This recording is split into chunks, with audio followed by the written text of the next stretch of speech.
Before I start this off, I want to give I want to say this before I start the show. Um, I recorded this bits and pieces throughout the week, so a lot of this was recorded on Friday, and I ended up having a Windows update, and then once it came back and rebooted, a lot of my configurations were off, so you're going to hear different types of audio. You're gonna hear a lot of feedback on one of them, like it's a lot of like it's kind of airy. So bear with me on that. I guess if you're not listening with headphones on, you're probably not gonna notice. But I'm a guy that really takes pride in his work. So first of all, my apologies for the quality of the audio. We're gonna get that squared away.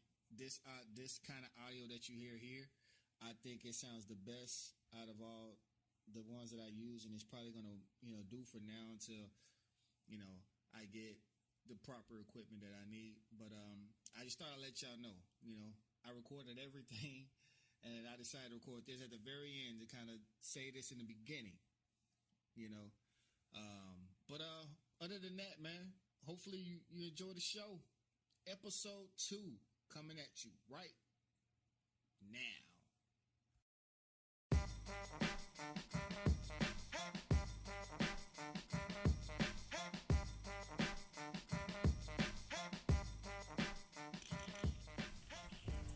As a guy that grew up in Dallas, grew up a diehard Cowboys fan. To a certain extent, I still am, but of course, doing this radio thing, podcasting thing, you gotta let go of your bias a little bit. So, I am going to relinquish that bias as I'm talking about this subject, but just a disclaimer, so nobody will think I'm playing favorites here. But in this Zeke situation, there are people in the media who cannot wait to hear about a Dallas Cowboy messing up. They cannot wait. Stephen A. Smith is, a New York fan, Giants fan, Knicks fan. So he hates the Cowboys. That's why First Take was so, popular, and it has so many ratings. You had Skip Bayless, who was a Cowboy lover, which Skip Bayless isn't a Cowboys fan. Let's make that clear. He's not a Cowboys fan. It just works in the narrative that it gets high ratings. Talking about the Cowboys gets high ratings. Just like talking about the Yankees and talking about the Lakers, Boston, New England. Anything dealing with those teams right there, you're going to get high ratings. But the Cowboys in particular, people cannot wait for anybody on that team to mess up. Going back to Michael Irvin, going back to Leon Lett, Terrell Owens, Quincy Carter, man. But, this Zeke situation, man. First, the whole thing about, his girlfriend. That's everybody seemed to know that he's in the clear with that. But then you have the incident where he in the summer where I think he pulled down a woman's bra, or his friend's bra. I mean, it was later found out that she's a woman. They were friends, and he did something stupid. Okay. Then the incident at the club where allegedly he knocked out a dude, and reportedly the guy that got hit. The guy was messing with a friend of Zeke, and I think the friend was a female, and so Zeke took upon himself to defend the female. Now that's just what I read, okay? And of course you got people out there who talking about, he's out of control and all that stuff, man, And I'm sitting here like, okay, do they know what's been the details of this story. Like I said, and that's why I say people cannot wait until people can't wait. They've been waiting for this, and I guess they're looking at the team, and it's like I knew this. I knew this was too good to be true. I knew it, and here it is, and they can't wait. They can't wait. And I'm sitting here like, yo, cut the man a break. Cut the man a break, and he could possibly be suspended under what is being said of a cumulative actions. Basically, they're gonna look at the whole body of work and go from there. The girlfriend incident, the pulling down of the bra, the club incident, and now, I can't defend him anymore. Now it's been said that he was stopped doing 100 miles an hour.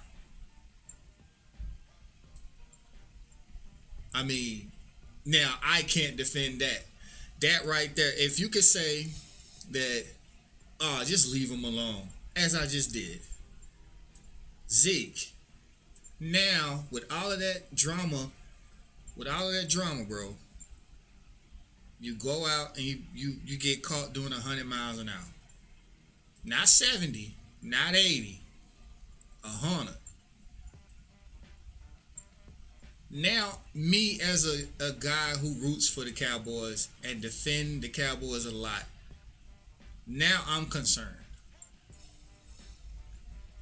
This is not, at least Dez Bryant, well, a lot of his troubles, or supposed troubles, because he got suspended 8 games in college for having dinner with Deion Sanders that was actually legal. The thing that got him suspended was the fact that he thought it was illegal, so he lied. He lied to the people to say he didn't have dinner with Deion when he actually did, but it's not illegal. So he got suspended for lying. And, going to camp, Roger Goodell is not going to make a decision, this weekend. So now you got something extra to add on your head, bro. The team is you're very important to this team, but don't think that you're bulletproof. Darren McFadden was the 4th leading rusher, bro. DeMarco Murray was, he was a leading rusher. He did well behind his offensive line. People can do well behind his offensive line. Now, I'm not saying they're not going to wait 13-3. Like, I'm not saying that. Come on now. But, get your shit together, bro.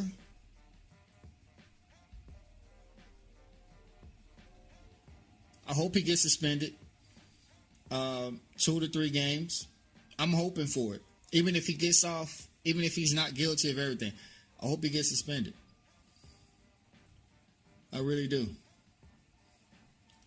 Coming up on the Chris Rocket podcast,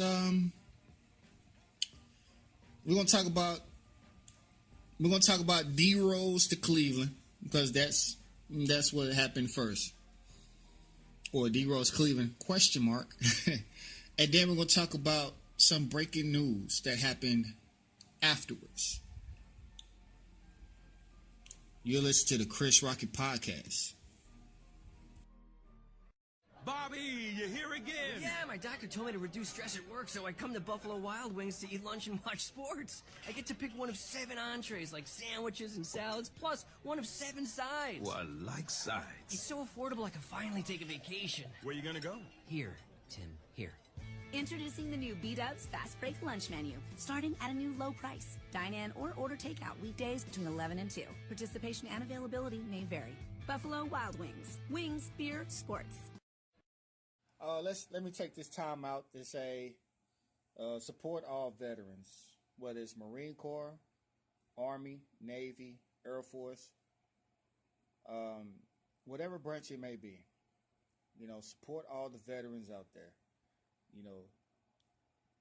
They risk their lives to keep this country safe. They weren't asked. They wasn't made to do it. They actually, they took it up on their own to actually go out there and do it because they wanted to. You know, support the troops, support men and women in the armed forces, and most of all, support the veterans, whether they're just coming out of deployment or they just got out, all the way up to the people who are in Vietnam and all the way back. You see a veteran on the street, give him a nice handshake. You never know what, PTSD is a real thing. That's the most appreciative thing, you can do. And don't just say thank you for your service just for saying it. Have it come from the heart, because that means a lot to veterans. And you got to give thanks for people like that. So, go support the veterans, support the troops, donate to your local veterans charity or, military charity, wherever it may be. Support the troops, support the veterans.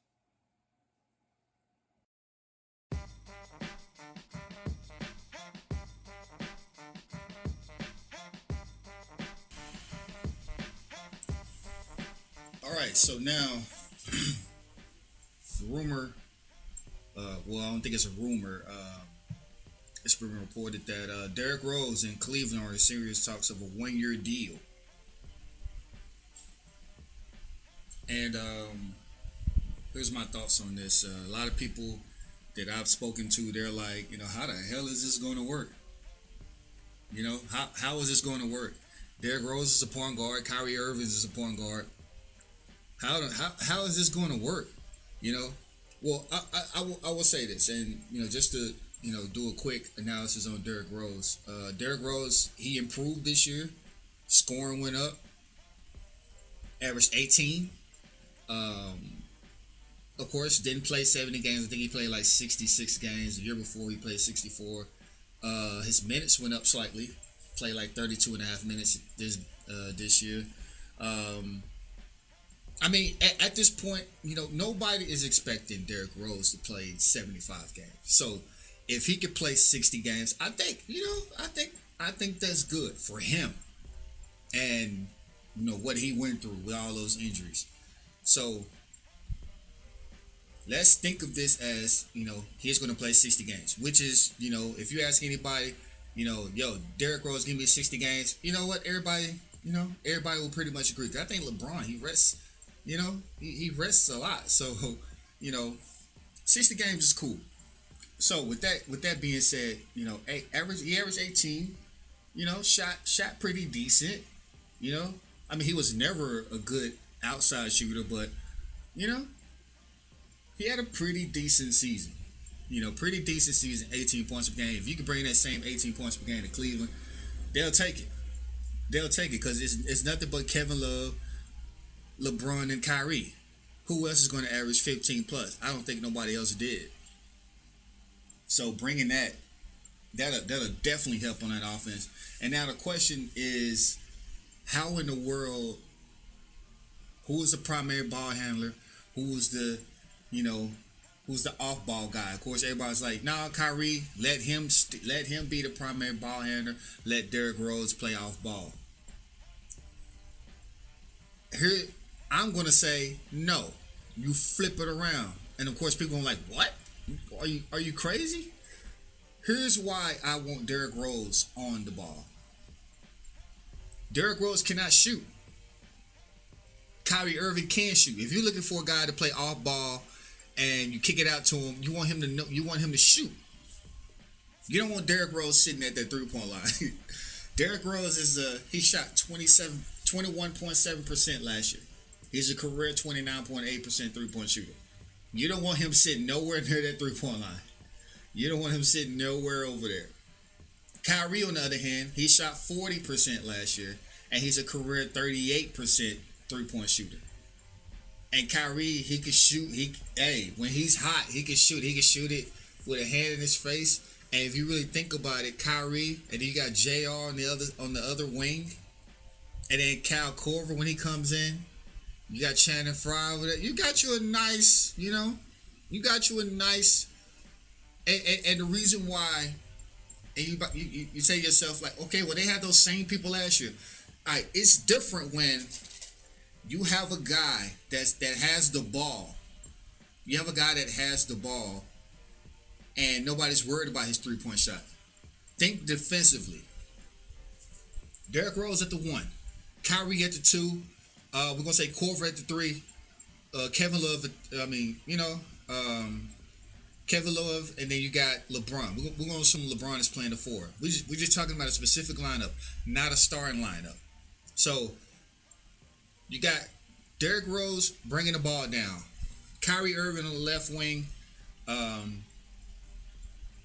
Korver on the right wing. You got Kevin Love somewhere in the corner, and LeBron is down low. Defensively, everybody has to be the one arm's distance of that guy. Everybody does.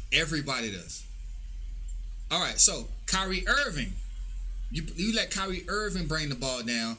Of course, you got his guy. You got his guy all up on him. You got Derrick Rose guy. He's sagging off. So if Kyrie was to drive, Derrick Rose's guy, he can afford to get off his guy. So now you got a double team going. You can't do that with Derrick Rose. Derrick Rose bring the ball down because you can get back on Derrick Rose. He's just going to go past you. All right. He's going to go past you, and Derrick Rose, he has a skill to, he has a skill to finish. As you guys look at the numbers, his driving percentage is 68%. His pull-up percentage is 55.9%. His step-back percentage is 62.5%. Now, not as many shots as Kyrie, but think about Derrick Rose only played 64 games. You proportion that, these numbers are pretty close, if not better. I think proportionally, driving, I think he ended up having more shots. Now, say what you want about step backs, but Kyrie shot 51% on step backs on 70 shots. Derrick Rose, only 24 shots. I get it, but if you're exploring the idea, it's not a bad idea. It's not a bad idea. I think it'll work. Hold on, what we got here? Okay, we got a little bit of breaking news. The way I do this podcast, I record bits and pieces throughout the week, and then release everything on Saturday. I started recording all this stuff, so right now it is 3:00 Friday afternoon. Okay, just to keep it real, I'm keeping it real with y'all. Y'all my people. So after talking with the Derrick Rose situation to Cleveland, now Brian Windhorst is reporting that Kyrie wants to be traded. Let me get this right. Kyrie Irving requesting trade out of Cleveland to find bigger role. It says Kyrie Irving is ready to end his run with the Cleveland Cavaliers, as lead sources told ESPN. I went on Twitter. This is Brian Windhorst, ESPN writer, or this is courtesy of ESPN.com. That's where you can find it. As lead sources told ESPN that the guard had asked the team to trade him. The request came last week and was made to Cavaliers owner Dan Gilbert. Irving has expressed that he wants to go play in a situation where he can be a more focal point and no longer wants to play alongside LeBron James, sources said. And that's just the meat and potatoes. It goes on and on about all of this stuff. So now, the Derrick Rose situation coming to Cleveland, I guess that makes sense now. Either he knows something that we don't know. As a guy that I'm a basketball fan. Now, of course, as a guy who, I'm from Dallas, so I'm a Mavericks fan. I'm a Dallas sports fan all through and through. Rangers, Stars, Cowboys, Mavericks. So as a Mavericks fan, I really could care less. But, as a fan of basketball, like when you have the opportunity to play against a great player, play alongside a great player like LeBron, you can't take that for granted. The guy, you got a championship with that guy. You got a championship with that guy. You had career highs with that guy. Now, if that's how he really felt, I think he should have kept it under wraps and not let it leak out like this. Because now it makes him look bad. And if I'm Cleveland, look, I need that out of my locker room. I need that out of my locker room. And maybe this is a much big. If you look at it in a much bigger picture, maybe LeBron leaves. Maybe LeBron leaves, man. I don't know. Maybe he does leave. And then there's another part of me that says, and this is just another theory. Maybe he wants to compete on his own. Of course he wants to be a man, and of course they came out wrong. But maybe he wants to go to his own team and create his own legacy. He was talking with Kobe in the finals. Kobe's one of those guys where, hey, let me do this by myself. And everybody keep bringing up the Kobe and Shaq comparison. His success was tied to Shaq, even though he was there first. But they didn't start first getting success until Shaq got there. And Kobe, Kobe wanted to create his own legacy. And I think, and as I'm talking about, and as I'm saying this, that makes a little bit more sense. We all kill people by trying to get on super teams. And I can't take all the credit, my boy Blake Clumphus, he posted this online. I thought that was a very good point. We kill people for, clicking up and being on super teams, and now we're bashing a guy who doesn't want to be a part of that. Now, in the grand scheme of things, and as a guy that's fan of basketball, you're on a team that has an automatic ticket to the Eastern Conference Finals. You look at it and be like, oh, are you crazy? Are you crazy? But if you look at it from a standpoint of creating a little bit more parity in the league, I understand. I definitely understand that. And as I'm saying this, I understand it. I understand it. Now, hopefully this is what he wants, because, what's done is going to be done. As it appears now, I mean, of course, he doesn't have a no trade clause. He doesn't control where he goes.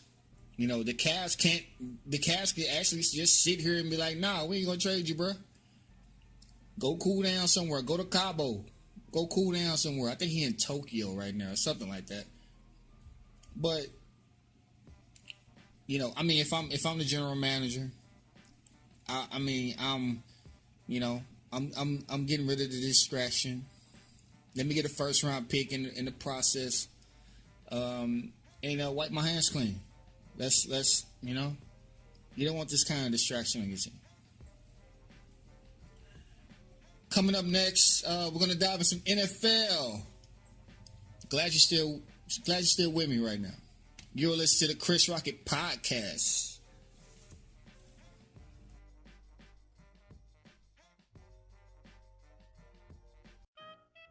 You love chocolate. Chocolate. You love M&Ms. Oh, yes. But your tastes have grown up, and you're just not wild about super sweet milk chocolate, so you've been avoiding M&Ms. Yeah. Well, fear no more. Huh? M&M's Dark Chocolate to the rescue. My heroes. M&M's Dark Chocolate Candies. Available wherever fine candies are sold. Let me tell you guys about buzzcream.com. It's a great product where you have a little bit of liquor along with ice cream. Two things that adults love and enjoy all together in one. Buzzcream.com is where you can find a variety of flavors of your favorite ice cream mixed with a little with a little booze. It has a variety of flavors, and my personal favorite is the vanilla rum. It tastes very good. It's the alcohol is not overpowering, but it's you could taste it, and it tastes damn good, man. And I recommend anybody to go over there. They don't pay me for this. I personally like it, and of course we all got to support each other. But I don't plug a product that I don't use and I don't support and I don't like. But this right here, this is something to go check out. Buzzcream.com. They have a variety of flavors, like I just said. My favorite is the vanilla rum, but they have a lot of assorted flavors.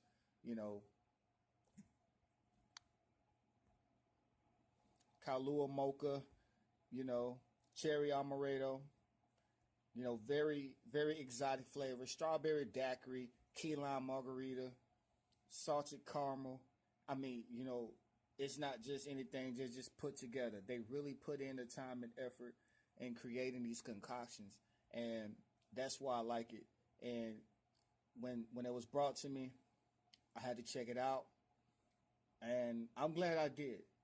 I'm glad I did. I'm not saying I'm addicted to it, but yeah, I'm addicted to it. I'm addicted to it. So go to buzzcream.com. Check it out for yourself. They also have booze sickles and, ice cream cones. Check it out for yourself. Buzzcream.com. That's BUZZCREAM.com.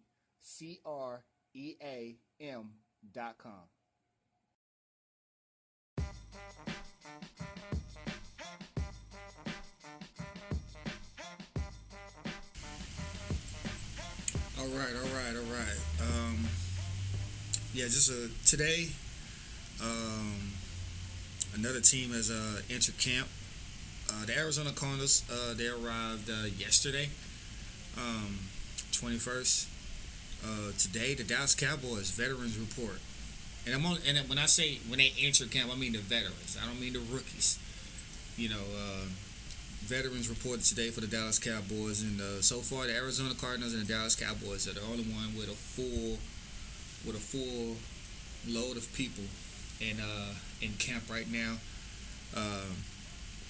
Just gonna knock down the dates right quick. The next open veterans report, and all these are veterans report because the rookies were already there. On the 25th, you have Houston and Carolina reporting. The 26th, that's where most of the teams are going to come in. You have Chicago, New Orleans, Baltimore, Jacksonville, Miami, Cleveland, Denver, Minnesota, Philadelphia, New England, Buffalo, Atlanta, Green Bay, and Washington. On the 27th, you have the Giants, you have the Niners, the Chiefs, the Bengals, the Buccaneers, and the Steelers. On the 28th, you have Oakland, the Rams, the Jets, and the Titans. On the 29th, that's the final day of teams checking in. You have Indianapolis, Detroit, Seattle, and the Chargers. Those are your training camp dates. Of course, me personally, when it comes to training camp, I don't pretty much worry about who looks good and what. The only thing that I were because it really doesn't matter. Everybody's just like kind of working on some shit. People ain't guarding who they supposed to guard. Now, as far as the Cowboys, I would not like Nolan Carroll to guard Dez Bryant. For what? I don't want. Orlando Scales is probably going to guard him, but I want the rookies. I want the rookies to guard Dez Bryant a couple times. I want the rookies. I want Cheeto over there. I want Jordan Lewis over there. I want them to get a taste of what it's going to be in the NFC East.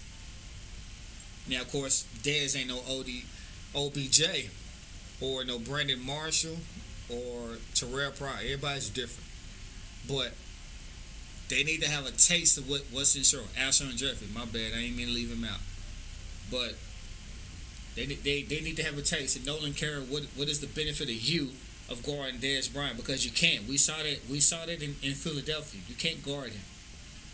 But when it comes to training camp, I like to watch. If I'm watching something closely, I like to see how the cornerbacks, how they react. You know, how they react, how they really react. Of course, offensive line, defensive line is always something to watch because them guys go hard every single play, every single play.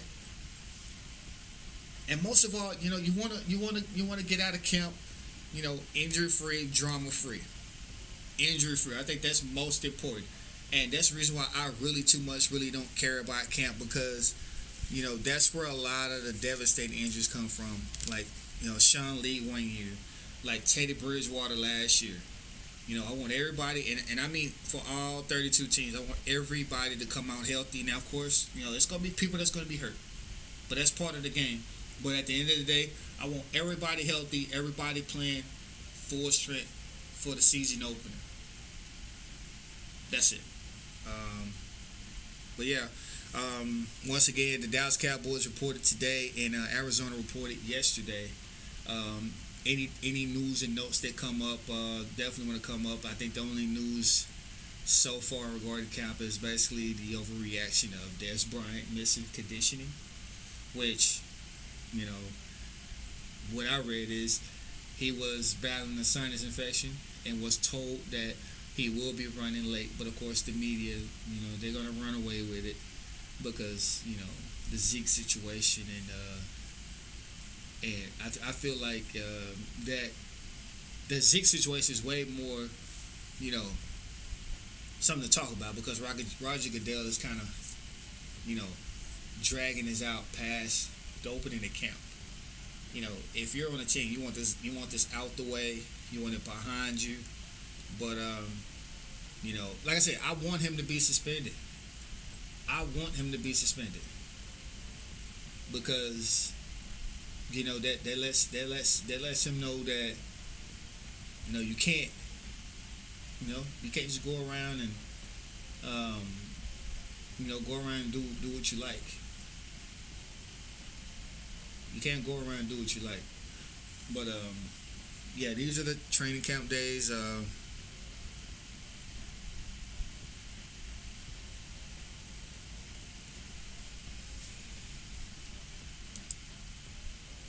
I'm gonna touch a little bit on this Kirk Cousins situation. I'm not even gonna take a lot of time with this. The deadline is passing. Came and went in regards to agreeing to an extension. Because you franchise a guy, and you have a certain amount of time until you agree to an extension. It came and went, but it's a weird situation because it happens all the time. Players, because Le'Veon Bell is in this situation. Le'Veon Bell, couldn't come to an agreement, and I'm gonna talk about that as well. But Kirk Cousins, he couldn't agree on the deal, and it's funny because the Bruce Allen, I don't know if he was trolling. I guess my Redskins. My Redskins insiders from the pit crew can let me in on that. I don't know how it was, but they're a little bit more in tune with the Redskins than I am. He kept calling them Kurtz instead of Kirk, and Kirk Cousins, he's been in the league since 2012. I think 2012, and you don't know how to pronounce his name, and it's written there in the paper. He kept looking at the paper, and he kept calling them Kurtz. And I don't know if it's more of a coincidence, but y'all not buddy right now, man. Y'all can't agree on the deal. People feel disrespected. Y'all said y'all offered the best deal in NFL history, and then you go to the podium and call him Kurt. Now, being a Cowboys fan, this is how I'm weird like this. I don't want a weak division because like a division like the AFC East. Now, that's not to say the Patriots ain't good, but the AFC East is weak. Now, Miami is coming up. Buffalo is pretty good. The Jets suck. But everybody named Mama know that the Patriots are going to win. You feel me? NFC North, I mean the AFC North is sort of like that too. Pittsburgh is going to win. Not to say that you know what? Now the division is weak because Pittsburgh is far more superior now. Baltimore is and the Bengals are taking a step back. And the Browns aren't even worth mentioning, even though I already mentioned them. But in regards to NFC East, I like for it to be competitive because that lets me further know what kind of team the Cowboys have. I love for the NFC East to be competitive, just like now. I love it. I love it. Everybody has gotten better. Everybody drafted pretty good. I like for the NFC East to be competitive. I like it. I don't care if we go 8-8, 5-11, 10-6, 13-3. I just like for the division to be competitive because that lets me know what kind of team we have. If we go 5-11, I can just say that, man, the Redskins are good, Eagles were good, Giants were good, man. We just couldn't do nothing about it. Or if we go 13-3 like we did last year, it's like, we just pretty much ran through the division, except for the Giants. I know Giants fans are out there. Yes, y'all swept us. We acknowledge it. By the way, Terrence Williams, just get the hell out of bounds. But anyway, so like when I hear about the Redskins are being receptive, or they just kind of like not agreeing on giving the man what he wants. Think of the quarterbacks that you had. Think of the quarterbacks you had. Now, I started watching football back in '98. And at that time, Brad Johnson was the quarterback. High-powered offense. Albert Connell, Michael Westbrook, two scary, speedy guys. And then you had Steven Davis at the running back, man. Like, those were good times, man. Good times. And, we there was an epic season opener that year when Rocket Ishmael caught that pass in overtime. Sorry, Skins fans, but, But,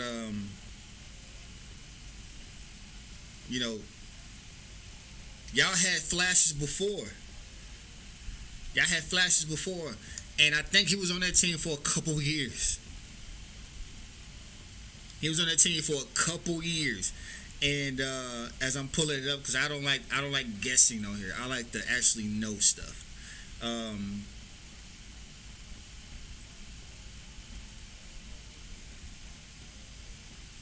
That was 1999. 1998. That was when Trent Green was the quarterback. And funny thing about him, I think that was the year he did a celebration. He like headbutted the back padding in the end zone and like messed up his neck. It's not funny though, but it's just one of those freak injuries. But Brad Johnson was there for a couple years, and then listen to the quarterbacks after him. The leading passers after that: Tony Banks, Patrick Ramsey, Mark Brunell, James Campbell for 3 years. I actually thought he was pretty good. Donovan McNabb, Rex Grossman, RG3, and now Kirk Cousins. None of them was even remotely as successful as Kirk Cousins in regards to how the offense is run. Now, people can argue that RG3 in 2012 was a little bit more efficient because they went 10-6, and they were division winners. But Kirk Cousins won a division too.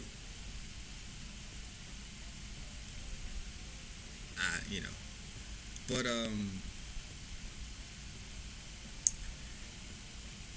given the history, if he plays one more year, he will be tied with not Donovan McNabb, Campbell and Ramsey for like the most.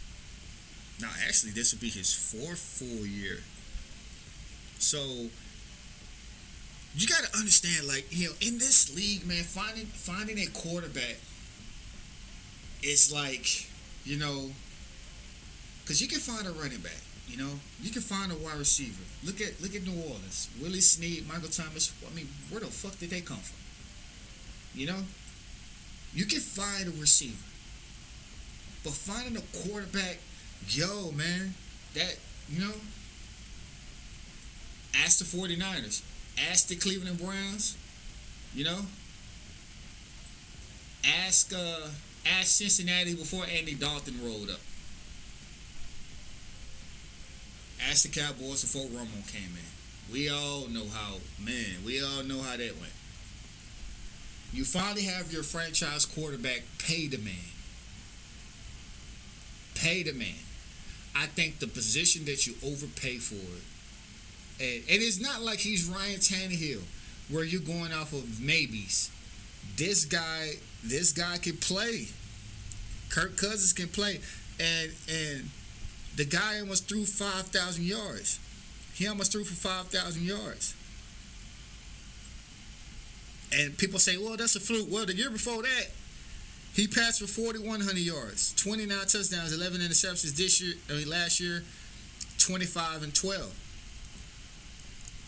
Completion percentage, over 67%. He almost passed for 70% the year before. And then some people might say, well, these top two weapons are gone. Well, I feel like Kirk Cousins is a good enough quarterback. He still has Jordan Reed. I think he has a better running game. This year. Josh Doctson, I feel like he can be a monster.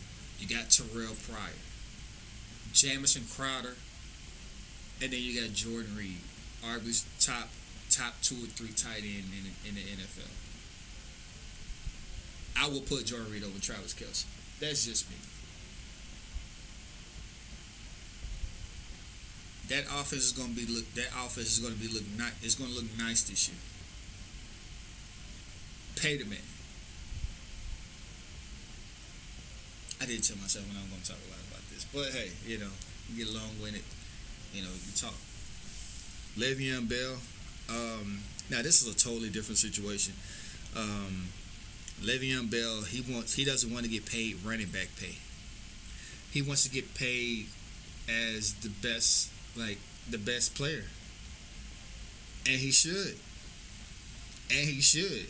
And if I'm Pittsburgh, and Pittsburgh is a very well-run organization, I have no doubts they're going to do the right thing. You know, their history is, you know, it's top notch, man. Even when they have a down year, man, it's nothing like anybody else. But Le'Veon Bell has a point. I think he only played like 12 games, 11 or 12 games, and got like almost 1,300 yards. That's crazy, right? That's crazy. 12 games, 1,268 yards, 7 touchdowns, 600 yards receiving. 12 games, 1,800, almost 1,900 yards in 12 games. And of course, the person that's really watching this on the side is David Johnson. David Johnson, man, because you know they're kind of similar. They're similar, man. You know, David Johnson is a freaking beast, man. David Johnson, and they're both tall guys, man. They're both tall guys. And this is the brand new NFL, man. You know, and I remember back when Marshall Faulk used to catch 1,000 yards. Like Marshall Faulk was the dude, but nobody else was like him, man. Nobody else was like him. And now you got these two guys. David Johnson is 6'1". That's a wide receiver. Le'Veon Bell, I think he's 6'2". That's a wide receiver. 6'2", 230. That's a wide receiver. And these guys are the number one running back and arguably the number 2 wide receiver. statistically and like literally, like physically. Because David Johnson had like 870 yards receiving.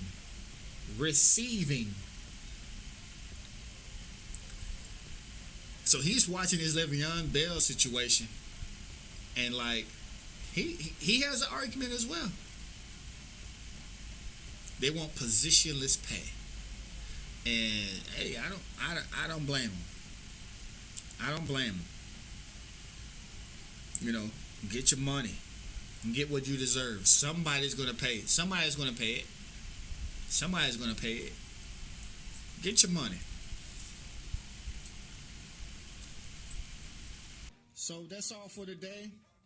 Once again, my apologies for the different ups and downs with the audio. I think I found one source of audio that I'm going to use. I had a Windows update on my laptop, so the mic I was using, which is already crappy, I ended up using the laptop mic, which is crazy. But I'm gonna stick with this particular audio right here. I think to me, it sounds the best out of all three. So I'm gonna stick with this. We're getting a little bit better. It's a work in progress, but I definitely appreciate y'all for listening. Like I said, all I want is one person. All I need is one person to listen. This is just for, entertainment. I'm just, I'm an amateur doing this, and I like doing this. Hopefully y'all enjoyed this, man. Next episode will be next Saturday. And by then, every NFL team would have been reported to camp at that time. And who knows? We may be talking about Kyrie to the Knicks, to the Wolves, the Heat, maybe the Spurs. Y'all have a blessed day. You have been listening to the Chris Rocket Podcast. Y'all have a nice weekend.